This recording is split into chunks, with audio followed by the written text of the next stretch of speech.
Okay, Bruce, do you want to do the introduction for Anil? I'll be honored. It's been my pleasure to know Anil for almost 2 years. He has a rich tradition with the Salvation Army. Salvation Army has been around for more than 150 years, and they serve in countries all over the world. So he was in Chicago before coming here. His lovely wife, Karen, and he have a youngster, and so again, it's my privilege to introduce him. He's going to talk about what Salvation Army is doing, especially in view of the COVID crisis.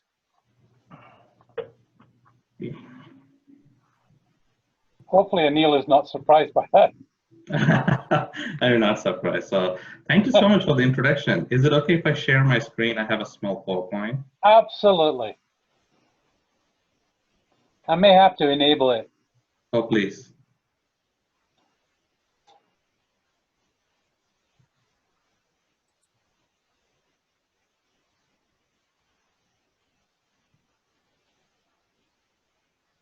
Okay, I've turned on allowing multiple sharing. So if you want to go ahead and try it, see it works for you. There you go, it's coming in. We can still hear you, so everything's fine. All right. Well, thank you so much, Bruce, and thank you so much, ladies and gentlemen, for this warm welcome, I should say, on this Thursday morning. And when I got this email from Bruce and Phil, I was thrilled and surprised at the same time, and privileged above all to share what we have been doing at this time. Before I jump into it, I would like to add a couple of things to Bruce's introduction. That's my family. Awesome. That's my family, and we have a second one coming, and it's due on November 18th, and it's a baby girl. So I am from India, and it's been 6 years. I moved from India here. My parents are Salvation Army officers there, and if you ask me why I came here before, my plan was never to come to America, because I've been having good future in India as a stem cell therapist and research analyst in biotechnology. And one day I came here just to visit, and I worked at Echo Grove Camp in Michigan. It's an amazing camp for kids, and that has changed my life experience. Like, man, it's a lot of joy in serving others, especially young people and families that are in need. So I came, and at the same time, my wife was in China at the time. Karen Miller, she was a missionary for 6.5 years in China. Excuse me, and she came to America, and we met at an international conference, and here we are. And we were in Chicago for a long time, and we got moved to Michigan. Let me tell you, this is a beautiful place, and we love Michigan. Even though we both are very city people, Michigan is beautiful and has all the things that just pleases us to be here. And what motivates me to do this, or what motivates us is, excuse me, Anil, let me just briefly interrupt. I missed early to announce that we are recording this session, this meeting, and at some point in the near future, we'll be putting the video out on our website so that people can come back and see this later. So just to let everybody know, this is being recorded. Awesome. Yeah, I saw the recording, but icon too. Thank you so much for sharing that, Phil. And what our parents have been serving in the Salvation Army for 41 years in India. And that's a great thing. And that has motivated us to do this. And here we are. And we are the Farmington Hills Salvation Army, but we may have to change the name at some point of time, because the circle areas which we have here tells what are the areas we serve. So you can see Farmington, Farmington Hills, Beverly Hills, Southfield, Lathrop Village, the one without name, as Livonia, parts of Northville, Novi. We go all the way down to South Lyon, Wixom, Milford, and everything. So our service area is bigger, broader, and it is a great opportunity, I would say. And during this COVID, initially when we thought how we can do this, there is no how we can do this, because every day we have to change our plans and how we meet the needs of the people. And here are a few pictures that tells the need in the area. So we were able to distribute the COVID food boxes. What COVID food boxes are? COVID food boxes has food that would last for one person for more than a week. We were able to distribute over 2,000 boxes. And one day we got a call saying our local agencies literally ran out of food. So we had to call our headquarters and see how we can do this. And we were able to pull out 1,500 boxes on one day. Believe me or not, on one day, in 3 hours, we were able to give away 1,500 boxes. These are unduplicated numbers. And we see up to 60% increase in the new families. And this explains how much this has affected the families there. People with no jobs, being at home and everything. So we were striving our best, and we had amazing group of volunteers and all those people. So we were able to do this COVID boxes. On top of this, we had something we do regularly called a food pantry, which is different from COVID food boxes. Food pantry will give you fresh produce, vegetables that a family of 5 can survive 1 week. And this is every Wednesday. So we continue to do this tradition. And before that, the top left picture will show you the usual way we set it up is that people would come, families would come, and they would go shop around at the free. It gives them a liberty, freedom, and a confidence that they are not clients. And our goal is to help them feel that they are people, they're getting in what they need, and they just walk out without any problem. That's the usual setup. The right top and bottom pictures will show you we have to change as a drive-through contactless food pantry, which we are still continuing to do. These numbers are from mid-March to end of May. And we were able to distribute over 1,500. 1,500, that's a lot of food. And believe me, there are at least 4 weeks where we had to turn down people saying we ran out of food. It has been challenged, and it breaks our heart to tell people we do not have something. On top of that, the other need we were asked to do is help serve meals to families or to the Beaumont hospitals and everything. So we've decided we have a small number of volunteers and staff that were able to help us. We started delivering meals to families that do not have transportation, as well as we started delivering food boxes for the families, especially senior citizens, people that are stuck at the long distance that cannot come because of this COVID and no transportation. We delivered over 2,500 meals for a lot of food, a lot of people. That includes our Beaumont Hospital right by the Salvation Army in Farmington Hills. And we were also asked, and we planned, how can we help kids? Because there are a lot of kids in our area and in our surrounding areas. And how can we help kids stay active? So they are learning something, doing some kind of activities. So we put together kit supplies that has arts and crafts, a project for every single day that lasts for a week. That's 500 boxes and over, and we're still continuing to do it. And this has been a never ending. And 3 months, we thought it was like 3 years. It wasn't easy, but we had to do it because the need was just increasing and increasing and increasing. You might ask me, what's next? So we have done this so far. What are we going to do this as things are getting open? And as we sat with the city of Southfield, city of Farmington, Farmington Hills, and Oakland County, the need now is more than what it was in the past 3 months.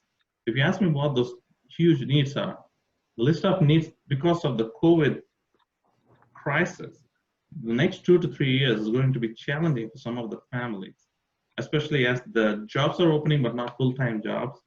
A lot of people have not gotten their jobs back at kids' school, or we don't know, colleges, we don't know. So the needs are being listed like food assistance. There's a continuity for it. People are still looking for food because they don't have full-time income or what they used to get before. A rental and utilities assistance, people who lost their jobs. Now they are finding a way to pay their rent, rental, and utilities and all those things. And some people have been emotionally drained. And we are trying to see what we can do through counseling, the childcare. How can people afford it? If husband and wife needs to go for a job, how can they afford an affordable childcare? Summer program, a lot of places, the summer programs have been canceling and they're slowly starting back, but it's expensive. How can they afford this? After school program, where would they go for tutoring if the schools become online until nobody knows when? Then mentoring for the kids, how are they going to do everything online? Is this the new normal?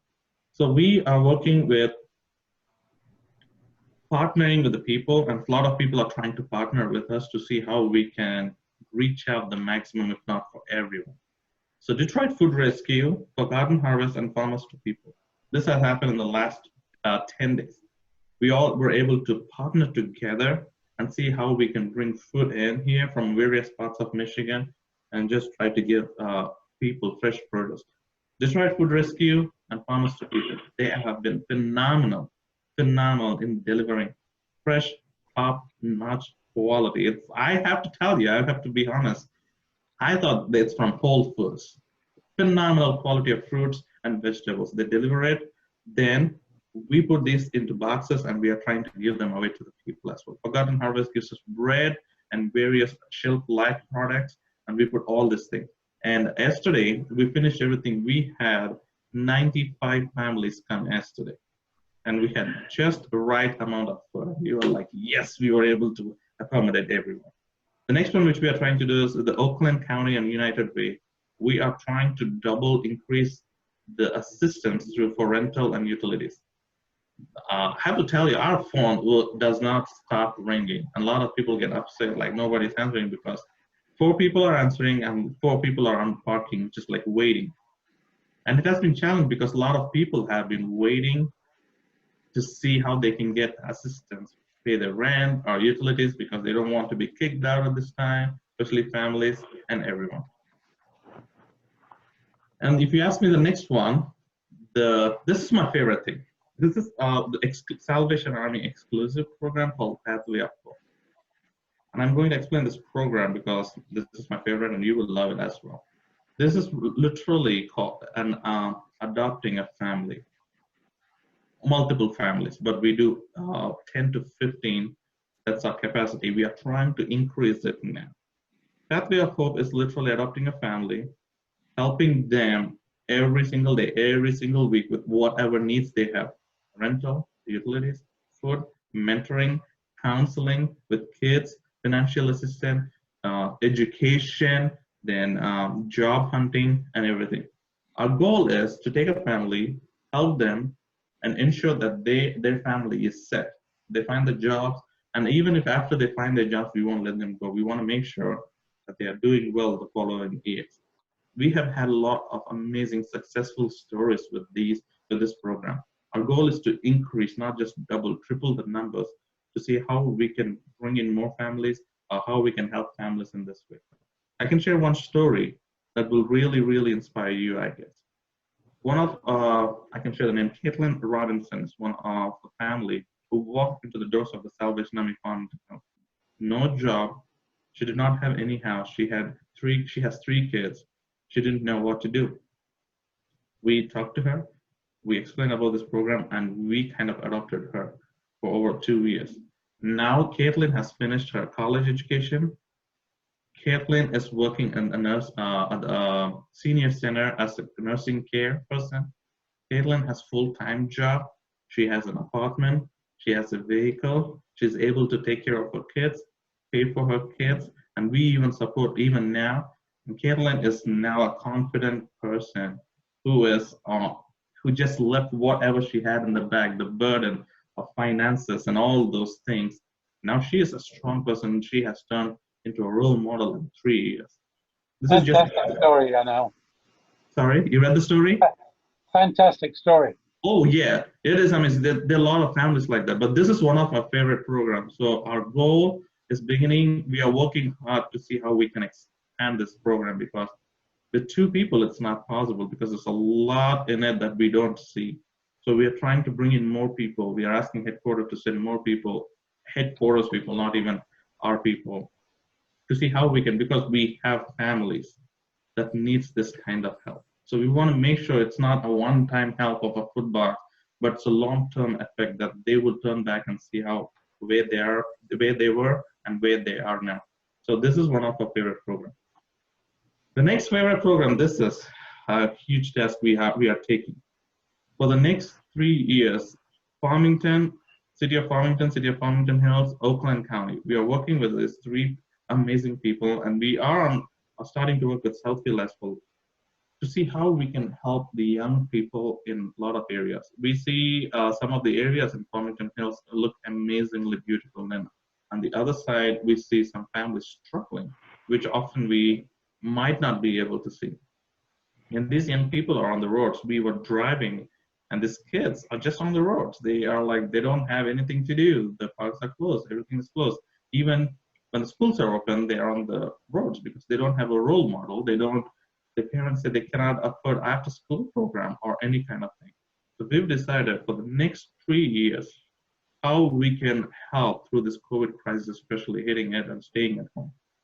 And the City of Farmington has opened the doors for us in Farmington Hills and Oakland as well to see if we could come up with a plan and they will support us. So we are trying to match some grants and see, we will start an after school program. The after school program runs from Monday to Friday, free of cost, and affordable childcare as well. Parents can go for their jobs, leave the children. We are planning on providing transportation following the CDC guidelines, and we want to give them tutoring.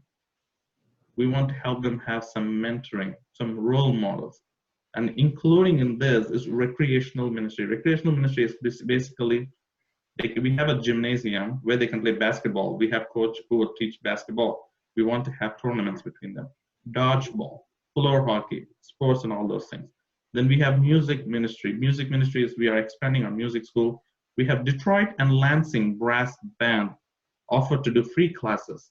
And it has been a successful story. We have 12 kids already enrolled, and for the 6 months, they are doing an amazing job. Now we want to increase it to more people, more kids, I would say.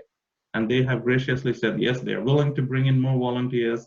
The professional players, I don't know if you have been to their concert, they are phenomenal. So they are coming to make this a music school, not just brass band, but also piano, guitar, and drums. And we want to do a character building. Character building is like scouting program. It's a Salvation Army molded program to help kids understand that they are the future leaders, to build their character, to make them feel confident of who they are and what they can do. And at some point of time, Salvation Army will be able to help them with starting up with leadership programs and jobs within Michigan and within Midwest, I would say. So these are the programs which are planning. This program we are planning on starting, we are waiting for the HUD approval, and we are waiting to start this as soon as July, and it would run the next 3 years. So we have all these programs ready to roll out, waiting for the final permission and service agreements. Once this program hits, we will be super busy, as if we are not busy, right? We will be super busy because we are trying to meet the needs in the community. You may ask me why did we develop these kind of programs? Salvation Army and the city does an assessment called needs assessment study that tells us what is not available or what can we do in the community that many of the people are not doing. These are the effective programs that most of the people in the community are not getting and would get benefited from. And we have, of course, you may ask me, how can I help or how can we help? Need knows no season. Who expected this COVID would come and hit and increase the need in our country? Nobody. It's around the globe. Nobody expected this would happen. Some of the short-term goals we have is maintaining consistency, effective program outcomes, just like the pathway of hope. We want to make sure all these program outcomes will be very effective. And we have one teenager we have been working for a year. He is on the Facebook on our page recently. His desire has become to start helping people because he received help from the Salvation Army for the past 5 years. Now he wants to give back as a teenager. It just inspired me. And he has been asking me, how can I help? How can I help? I have to say, not now. But I was not able to stop him. Now he comes, he volunteers with the food boxes, he cleans the building. He wants to be a role model for the kids. And that is the one fine example. We want to make effective networking like we started. Long-term goals. You might ask me why I put the expanding the facility for programming. For example, summer program, we are starting on 6th of July. We are licensed to do 45 kids. That's the max capacity. Following the CDC guidelines, we had to bring it down to 25. But the number of registered kids are 110, and it's still going. But we are not able to, and we will not be able to accommodate because size of the facility, and multiple things are happening. Our long-term goal is to help accommodate maximum number of kids. And we might not be able to accommodate 100% of every one of the kids, but we want to accommodate maximum number of kids. We want to be good influence on the community, on the kids, on the families, that they should feel comfortable, safe, confident, and everything. I would leave this time for questions or anything if you have. I wanted to make it short and sweet, so if you have any questions, feel free to shoot to me. I will do my best to answer. So in the music program, there's no tambourines? A tambourine, my wife teaches tambourine, but because my wife is pregnant and being busy, she's only able to teach for fewer kids. She taught for 3 teenagers, yes, but thank you for asking, yeah. Where are you based from, out of? The one on Shiawassee? Oh yeah, 27500 Shiawassee Road, yeah. It looks big, but the number of programs we do, we have to find spaces. So we have. Can you close your share, Anil? Sorry? Just close your share so we can get a bigger picture. Oh, absolutely. There you go. All right, thank you. There you go. All right, yeah, so we have 2 classrooms. So what we did, we have a multi-purpose room. We put the barriers to use as multiple classrooms currently. That's how we are able to increase the number. But there's nothing else we can do further than this. And yeah.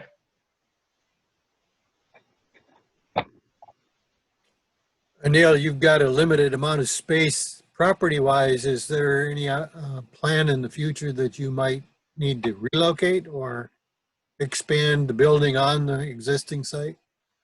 So the second one, expanding the building on the existing site, is the one the best suits for us.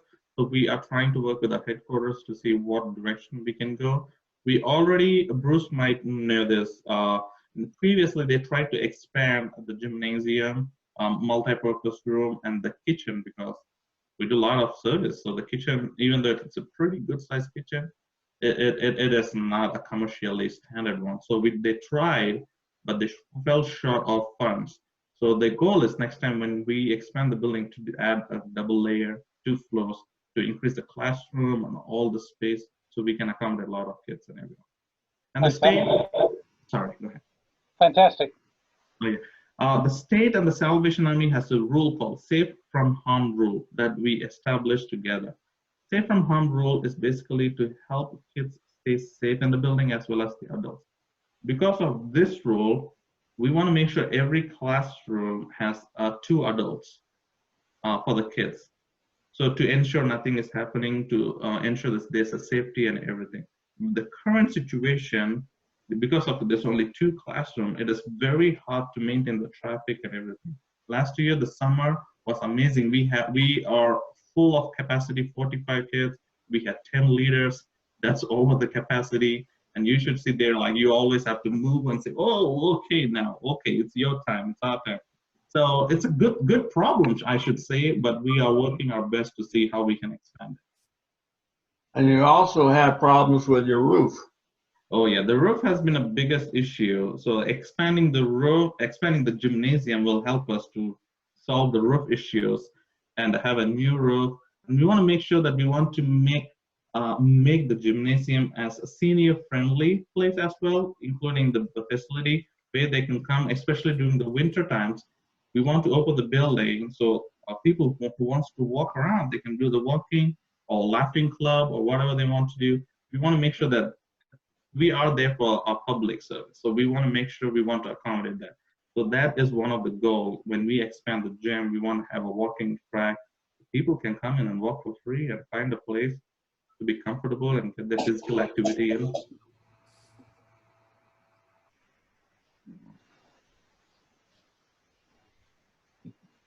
Any other questions?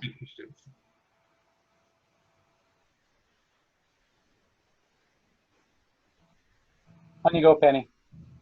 I wondered, is there some way that we can help if you have any shortages or in manpower or product? Is there any way that we can help right now immediately? By Especially we, you mean manpower. Rotary? Huh?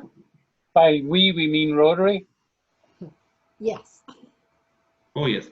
So there are multiple ways you could help us. With the food wise, you can collect some canned goods or anything. You guys can drop it. We have people there who would receive it, who want to make sure everything is right and just distribute it equally.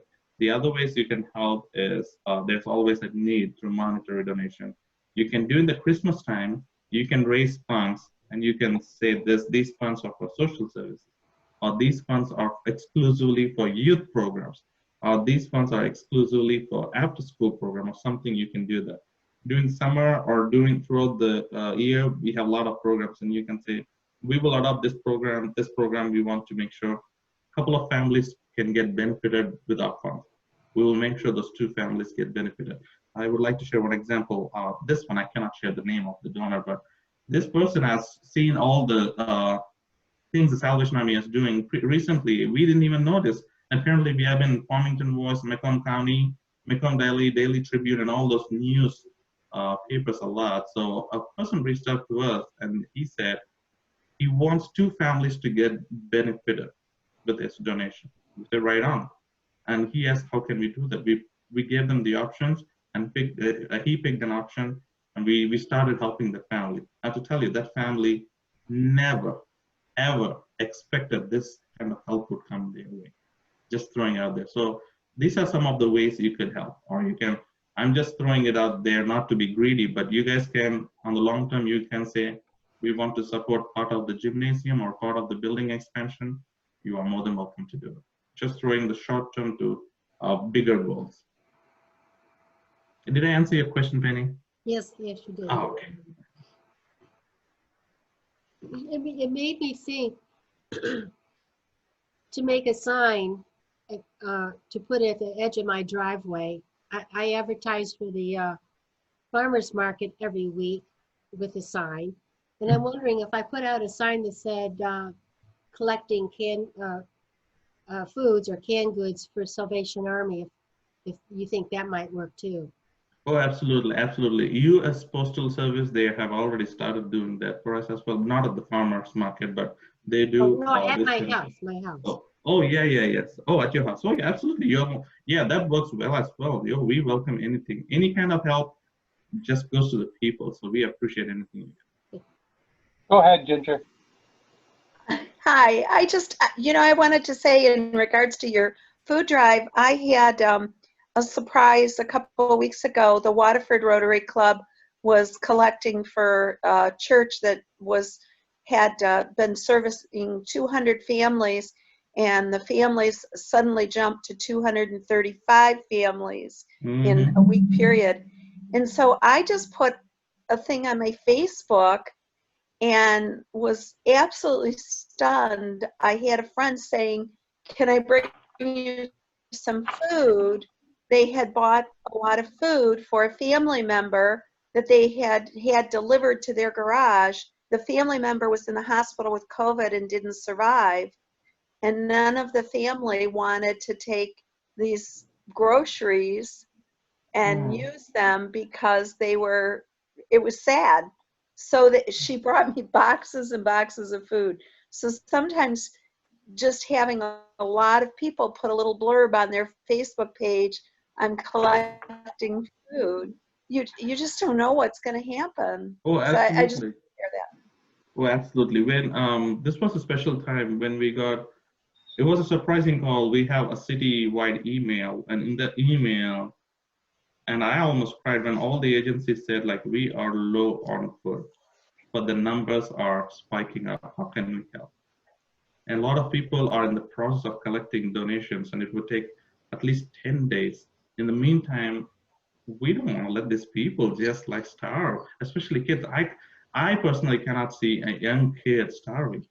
So that's when we reached out to our headquarters. Our headquarters reached out to Chicago, and we got 1,500 boxes in 3 days. We put all those things up here in Dearborn Heights. We just wanted to make sure everything. 3 hours, 1,500 boxes. I've never seen that. The traffic was backed up on Shiawassee to Middlebelt and everywhere. We already let the cops know. They came and helped. And some of the families stopped and said, thank you. This means a lot. I've never seen these families. And one family shared, I lost my job. Both of husband and wife, they lost their jobs. They don't have any income. They're waiting on some assistance. And they need little amount of money that they put aside to support their kids. And they started using it. It just broke our hearts. And we were able to do that by help knowing the other agencies. So now when we get plenty of food, there are a couple of times we have plenty of food, we call other agencies and we say, hey, we have more food. Would you like us to drop to you? So we are not wasting anything. That's the mission for Detroit, US Detroit Food Rescue as well. So we want to make sure it's not just, there's no competition in this. We want to make sure how we all can work together in meeting the needs without any problem and without making things go waste. Bruce again. Salvation Army is known all over the country, all over the world for disaster relief. We're fortunate in Farmington Hills in that we've not had any major disasters for a long time. But how are you prepared in case we might run into some? So we are working with the United Way, Salvation Army here, and up in the territory, which territory is the central headquarters located in Chicago. So we are trying to double the funds. Like I mentioned, with the United Way and everything, we serve at least over 1,000 families with rental assistance and utilities. So when I say rental assistance and utility, that's a lot of money for 1,000 families. So we are trying to double with that, and as well as especially with the COVID crisis funds. The Oakland County has received a COVID crisis fund. So we have applied for that. We are working on receiving part of it, which is what will be allocated for us. So we are also partnering with the headquarters to increase the funds to accommodate the families and the young people. There's a grant we are trying to apply. Serving the young people, you would need at least 4 staff members. 4 staff members would cost us at least excuse me, $80,000 per year. That's a lot of money. And on top of it, you have supplies. We want to provide transportation, safety, and everything. So we have to scrape each and every penny. We don't have anything. We are seeking other people, other donors, and everything. Our advisory council members, they stepped up. They decided we are going to help you find some grants. We are going to help you match these grants. So these are the ways we see, okay, things are coming in. I think it's a positive sign. We can plan, go ahead and plan for the program. That's why we were able to put all those things together for the next, if any crisis, huge crisis food for the next 3 years, once these grants get approved, we think we are pretty solid. And we have partnership with a couple of food banks as well.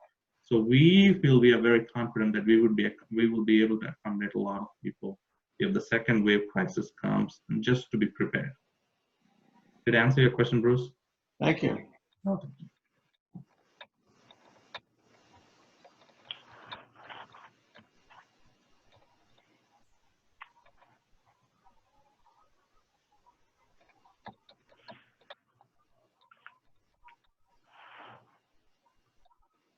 Anybody else?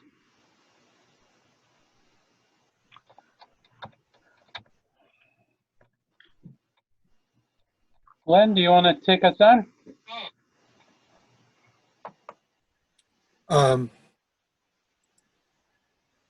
Sure, I think we're approaching that time, so, Actually, we have no time limit anymore.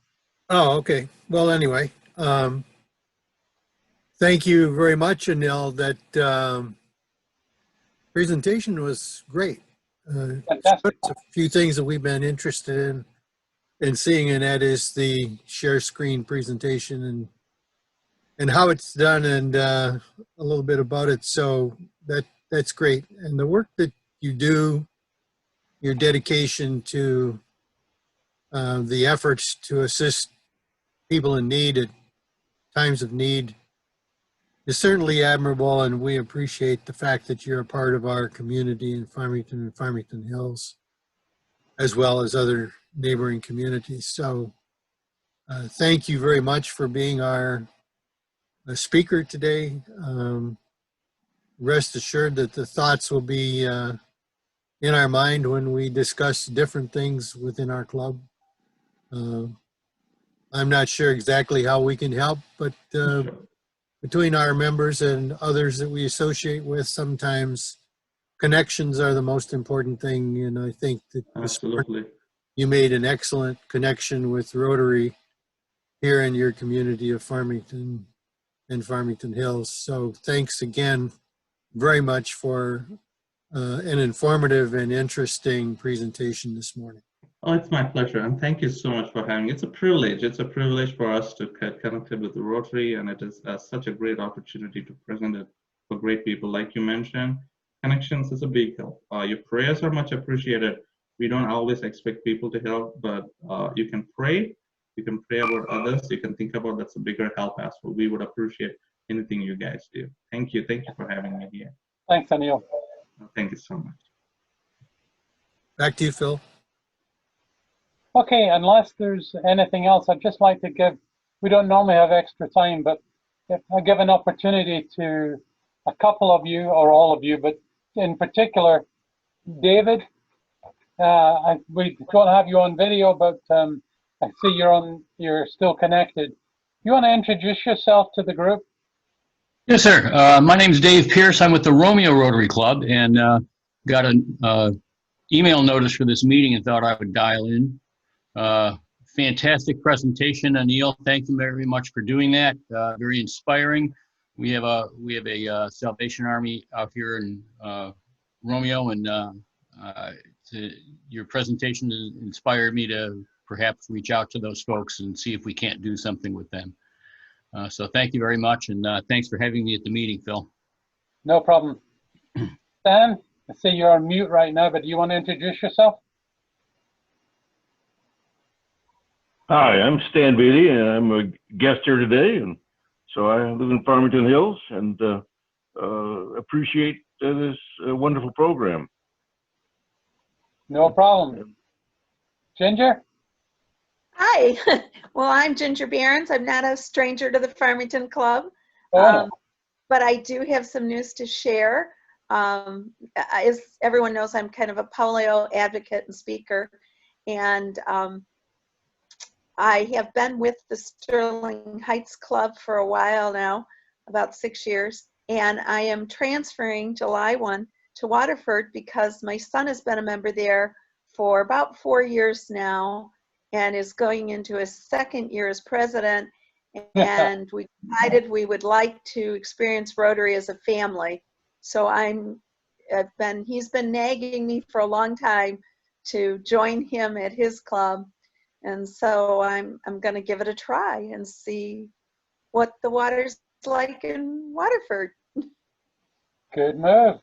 Good. The Barons are ganging up on us in Waterford. Yeah. Penny, Yes, introduce yourself. my name is Kenny Oglesby. I'm a member in the 6400 district in We won't hold that against you. I'm really happy to be part of the Farmington because I live in Farmington, and I've gotten to know Lynn and Bruce and Phil a little bit, and I enjoy working with them, and I hope we can work further on projects to further the cause of Rotary in our area. I'm happy to be here on this. Just, I'll make a comment about Penny. In District 6400 with her club, Penny has a long history of international service of various kinds through Rotary, obviously. She's got connections all around the world. she's just a nice lady to know, and we're certainly happy in Farmington to have her participating in our meetings. Thanks, guys. Thank you. And Bruce?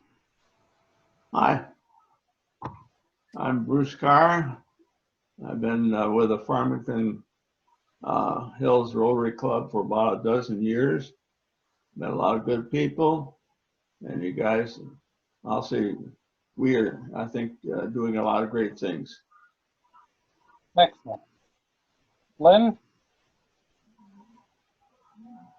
I'm just a Rotarian extraordinaire. Been around for a long time. Extraordinary. Yeah, shorter memory. I'm Phil Abraham, the incoming president for next year. We're going to continue doing these virtual meetings on Zoom going forward until we either get bored or we decide we need to really meet in person sometimes post-COVID. But that may be not too soon for all of us. This works really well. We can have meetings at any time of day or week. And going forward, we will have more and more presenters given the flexibility this tool gives us. So going forward, we will have meetings every Thursday morning, except the last Thursday of the month. The first bunch in the month will be approximately 8 a.m. It will depend on the speaker whether they need an alternate time, but 8 o'clock will be our norm. And the last Thursday of the month will be a social type meeting.